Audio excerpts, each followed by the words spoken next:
Okay, we zoomed in. I'll take the lid off and notice the bubbles on this cell which has not been touched for a day. Notice the activity. Notice that some bubbles have just died now because the lid is off. It doesn't like air. When you're not using your cells, please put the lids back on. Notice the foam. Notice the surface tension. Only a stage-free cell will look like this after a day. As you know, the other two cells after a minute went back to being clear. What I want to do now is to show the pulsating or the living force energy or the conversion of the excess organ into electricity by showing you what happens at the surface of the water. To do that, I must remove this froth. I'll do that by using a little paper towel, as you can see, and I will remove enough froth off the top so you can see the pulsation when the cell is first turned on. This pulsation lasts and keeps going, but because the bubbles build up, they cover the pulsations and you will not be able to see it. Okay, now what's going to happen is that bubbles are going to form just like in a stage 2 cell.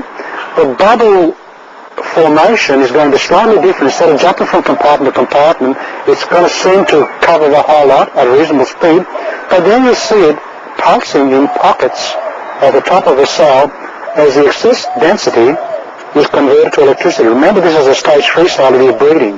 That water is as full of organ as you can get. I'm now going to connect the lead. Please watch this. The lead is on. Here's the action. Very, very similar to stage 2 at the very, very start.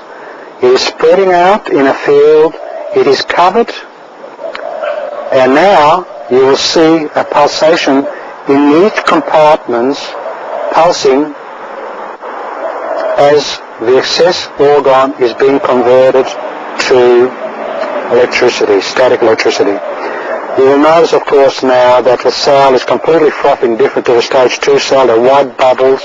They're pretty well the same size. The pulsation is still occurring under the bubbles, and slowly you'll start losing the size of the pulsations as the froth gets thicker and thicker, and you won't be able to see the water surface anymore.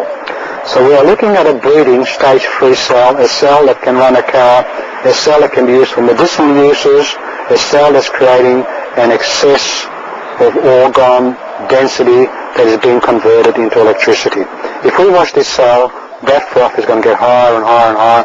Eventually, it will fill the container and it will overflow, as Joe has demonstrated. But instead of using 25 amps and 50 amps, for all these cells I have used 1 amp, 12 volts. I can speed up the action to any speed you like. If I put a match to that cell at the moment, it will do exactly what Joe says. It will pull your ears in, it will ring, it will get rid of your neighbours, all the interesting things that this cell can do. We are not interested in doing that because noise is detrimental to a negative cell and will take quite a considerable period of time to build up charge again. As you can see, the action is continuous, what I've been talking. I've probably been raving on now for about a minute. The bubble activity is going on. As I say, if you're interested in creating froth, which we're not about, all you have to do now is increase the power to this cell and it would have been flying over the sides by now. So we're looking at a living stage 3